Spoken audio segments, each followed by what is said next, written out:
Sreebhama SB. മക്കളെ, നിങ്ങളുടെ examining അടുത്തെത്തി. ഇനി ദിവസങ്ങളൊന്നും ഇല്ല. നല്ല മക്കളായിട്ട് നന്നായിട്ട് പ്രിപ്പയർ ചെയ്യേണ്ട ടൈം ആണല്ലേ. സോ നിങ്ങൾക്ക് വേണ്ടി ബേസിക് സയൻസിലെ ഇമ്പോർട്ടന്റ് ആയിട്ടുള്ള കുറച്ച് ക്വസ്റ്റ്യൻസുകൾ ഡിസ്കസ് ചെയ്യാൻ വേണ്ടിയിട്ടാണ് ഇന്ന് മിസ് വന്നിട്ടുള്ളത്. സോ നമുക്ക് ഓരോരോ ക്വസ്റ്റ്യൻസ് ആയിട്ട് ഇമ്പോർട്ടന്റ് ആയിട്ടുള്ള ഓരോരോ പോർഷൻസ് നമുക്ക് എന്ത് ചെയ്യാം, സെറ്റ് ആക്കാം. റെഡി അല്ലേടാ? സെറ്റ് അല്ലേ? അപ്പൊ നമുക്ക് ഒന്നാമത്തെ ക്വസ്റ്റ്യൻ നോക്കാം. പൂവിന്റെ കുറച്ച് പോർഷൻസ് നിങ്ങൾക്ക് തന്നിട്ടുണ്ട്. നിങ്ങൾ എക്സാമിന് എപ്പോഴും മിസ് പറയുന്നതാണ്, ഇമ്പോർട്ടന്റ് ആയിട്ടുള്ള പോർഷൻ ആണ് എപ്പോഴും പറയുന്നതാണ് അല്ലെ. സോ ഇതില് നിങ്ങൾക്ക് എന്ത് ചെയ്യാൻ ചോദിച്ചിട്ടുണ്ട്, കറക്റ്റ് ആയിട്ട് പ്രോപ്പർ ആയിട്ട് നിങ്ങളോട് അറേഞ്ച് ചെയ്യാൻ വേണ്ടിയിട്ട് ചോദിച്ചിട്ടുണ്ട്. അപ്പൊ ഏതൊക്കെയാ നമുക്ക് വായിക്കാം.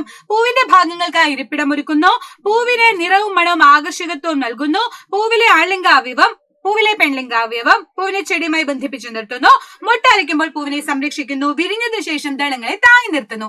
ഏതൊക്കെയാണ് മക്കളെ വരാ? നമുക്ക് നോക്കല്ലേ. പൂവിന്റെ ഭാഗങ്ങൾക്ക് ഇരിപ്പിടം നൽകുന്നത് ഏതാണ്? ഏതാ ഇരിപ്പിടം നൽകുക? നമ്മൾ പുഷ്പാസനം എന്നല്ലേ അതിന് പറയാ, എന്ന് വെച്ചാൽ തലാമസ് എന്നല്ലേ പറയാ. തലാമസ് എന്താ ചെയ്യുന്നത്? നമുക്ക് പറയാൻ പറ്റും whole different part of the flower. അതിനെ കറക്റ്റ് ആയിട്ട് എന്ത് ചെയ്ത് വെക്കുക ചെയ്യുന്നത്? ഇരിപ്പിടം നൽകി സെറ്റാക്കി റെഡി ആക്കുന്നത് ആരാണ്? തലാമസ് ആണെന്ന് പറയാൻ പറ്റുന്നു. സെറ്റ് അല്ലേ? ഇപ്പൊ പുഷ്പാസനം, രാജകീയമായിട്ടുള്ള സിംഹാസനം ആലോചിക്കുക. അപ്പൊ സിമ്പിൾ ആയിട്ട് കിട്ടും. നെക്സ്റ്റ് ഇതാ, പൂവിന് നിറവും മണവും ആകർഷകത്വം നൽകുന്നു. അത് ഏതാ മക്കളെ വരാ? ദളമല്ലേ. നമ്മുടെ ഒരു പൂവ് കാണുമ്പോ അതിന്റെ പെട്ടെന്ന് നമ്മൾ എന്താ ശ്രദ്ധിക്കുക?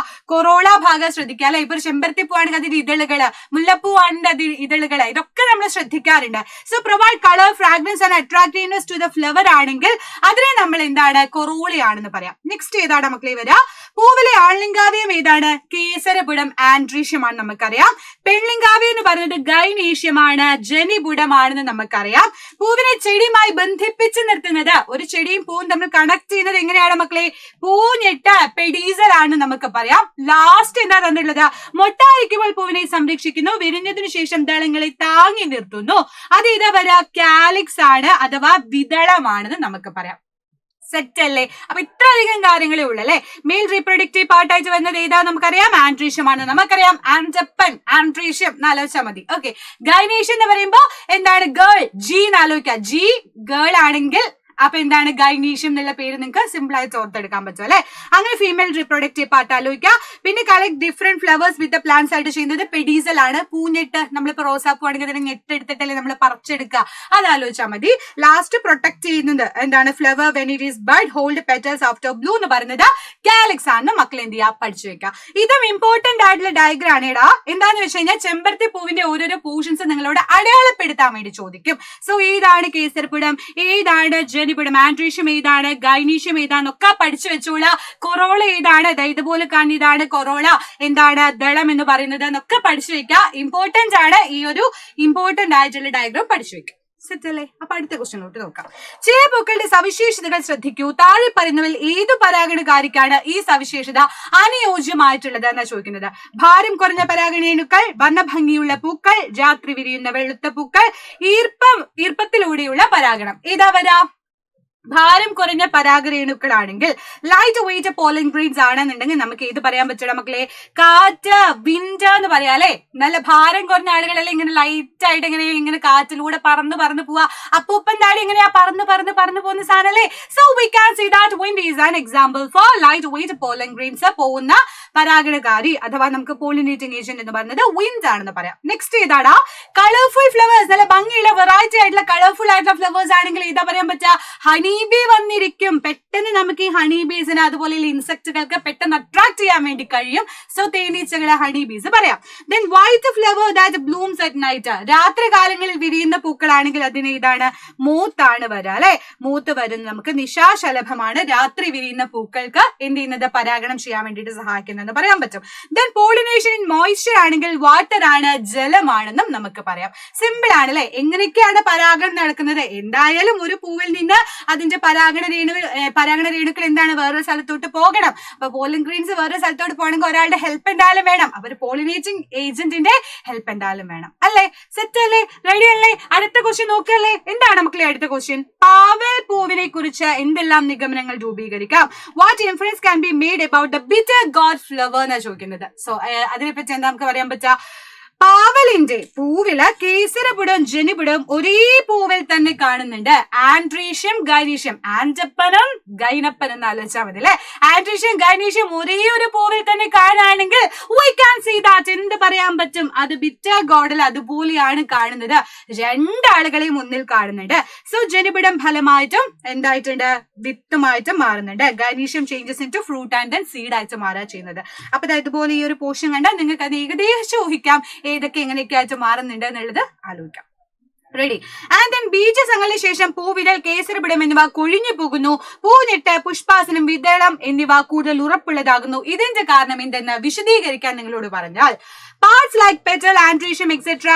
wither and fall down after fertilization. The pedicel thalamus calyx becomes stronger. Explain the reason എന്ന് പറയുന്നുണ്ട്.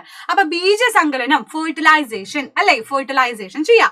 അപ്പൊ അങ്ങനെ ചെയ്യുന്ന സമയത്ത് പൂവിതള്, അതേപോലെ കേസരപിടം എന്നിവ കൊഴിഞ്ഞു പോവുകയാണെങ്കിൽ നമുക്ക് എന്ത് പറയാൻ പറ്റും? ഇതിനൊക്കെ എന്താണ് മാറ്റം സംഭവിക്കുന്നത്? എന്തുകൊണ്ടാണ് റീസൺ ചോദിച്ചാൽ, ഫലത്തിന്റെ ആവരണമായ ഫലകഞ്ചുകമായി തീരുന്നത് അണ്ഡാശയത്തിന്റെ ഭിത്തിയാണ്. ദ ഓവറി, നമ്മുടെ അതിനകത്ത് ഒവ്യൂള്, ഓവറി എന്നൊക്കെ പറഞ്ഞ് നമ്മൾ പഠിച്ചിട്ടില്ലേ?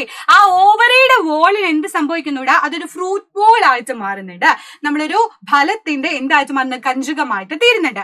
അണ്ടങ്ങൾ വിത്തുകളായി പരിണമിക്കുന്നു എന്ന് വെച്ചാൽ ഒവ്യൂള് എപ്പോഴും എന്തായിട്ടാ മാറുക, സീഡായിട്ടും, ഓവറി എപ്പോഴും എന്തായിട്ടാ മാറുക, ഫ്രൂട്ട് ആയിട്ട് വരുന്നു എന്നുള്ളത് എന്റെ മക്കള് പഠിച്ചു വെക്കുക, ഇമ്പോർട്ടൻസ് ആണ് കേട്ടോ. അങ്ങനെയുള്ളത് ആലോചിച്ച് വെക്കുക. For protecting seeds, pedicel, thalamus and calyx and more firm and strong. അതുകൊണ്ട് തന്നെ ഈ പൂഞ്ഞിട്ട്, പുഷ്പാസനം, വിതളം എന്നിവയൊക്കെ എന്താണ്, കൂടുതൽ ഉറപ്പുള്ളതാകുന്നു. അതിന്റെ ദളം കൊഴിഞ്ഞു പോകുന്നു എന്ന് പറയാൻ പറ്റും. ഇതും പഠിച്ചു വെച്ചോളാം, ഇമ്പോർട്ടൻസ് ആണ്, എപ്പോഴും എക്സാമിന് ചോദിക്കാൻ സാധ്യതയുള്ള പോർഷൻ ആണ്. ഓക്കെ അല്ലേ, റെഡി അല്ലേ?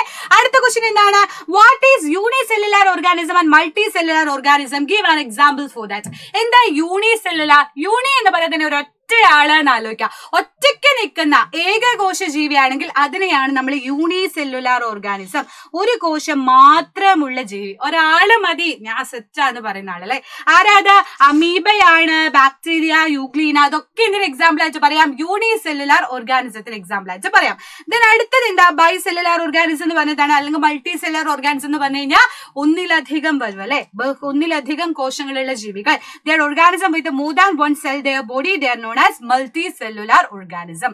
ക്ലിയർ അല്ലേ? അതിനുദാഹരണം നമ്മൾ തന്നെ, നമുക്ക് എന്തോരം സെല്ലുകൾ ഉണ്ടോ മക്കളെ, നമ്മുടെ ബോഡിക്കകത്ത് ഫുൾ സെല്ലുകളാണ് അല്ലെ. So we can see that എന്ത് പറയാൻ പറ്റും, അത് മൾട്ടി സെല്ലുലാർ ഓർഗാനിസം ആണെന്ന് നമുക്ക് പറയാൻ പറ്റും. റെഡി. അപ്പൊ അടുത്തൊരു ക്വസ്റ്റ്യൻ നോക്കൂ.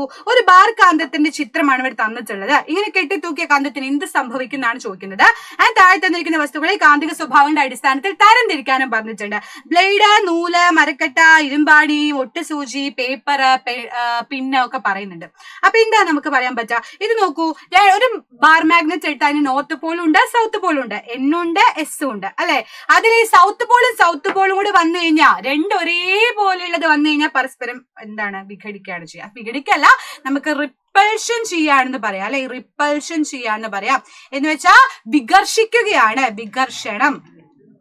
വികർഷണമാണെന്ന് നമുക്ക് പറയാൻ പറ്റും. അപ്പൊ സൗത്തും നോർത്തും ഒന്നിച്ച് വന്നാൽ വികർഷണമാണെന്ന് പറയാൻ പറ്റും. നേരെ തിരിച്ച് നോർത്തും സൗത്തും ആണ് വന്നെന്നുണ്ടെങ്കിൽ അവർ പരസ്പരം ആകർഷിക്കുകയാണെന്ന് നമുക്ക് പറയാൻ പറ്റും. അപ്പൊ ഇതില് വികർഷണമാണ് സംഭവിക്കാന്ന് പറഞ്ഞു. അതേപോലെ ഇതിന് നമുക്ക് മാഗ്നറ്റിക്കും നോൺ മാഗ്നറ്റിക്കും ആയിട്ട് സെപ്പറേറ്റ് ചെയ്യാൻ പറഞ്ഞാൽ സിമ്പിൾ ആയിട്ട് ചെയ്തൂടെ?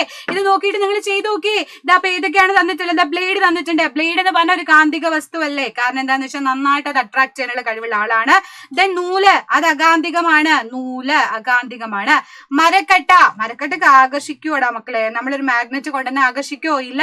ഇരുമ്പാണി ഓഫ് കോഴ്സ് എന്ത് ചെയ്യും? ആകർഷിക്കും. ദെൻ മുട്ടസൂചി ആകർഷിക്കും. ദ ലാസ്റ്റ് ഇതാ പേപ്പർ ഇവിടെയും വരും അല്ലെ. ഇത് നിങ്ങൾ ഏകദേശം നോക്കിക്കഴിഞ്ഞാൽ നിങ്ങൾക്ക് ഒരു ഐഡിയ കിട്ടുന്ന സാധനങ്ങളാണ്. സോ മാഗ്നറ്റിക് സബ്സ്റ്റൻസ് പറഞ്ഞു കഴിഞ്ഞാൽ മാഗ്നറ്റ് അട്രാക്ട് ചെയ്യുന്ന ആളുകളെയാണ് മാഗ്നറ്റിക് സബ്സ്റ്റൻസ് പറയാ. മാഗ്നറ്റ് റിപ്പൽ ചെയ്യുന്ന ആളുകളെയാണെങ്കിൽ നമ്മൾ എന്ത് പറയാം? അത് നോൺ മാഗ്നറ്റിക് ആണെന്ന് പറയാം. അപ്പൊ ഇത്രയേ ഉള്ളൂ. പിന്നെ ഇതും കൂടെ പഠിച്ചു വെക്കാം. Pole of the same type of magnet are like poles and those of opposite poles are unlike poles ആണ്.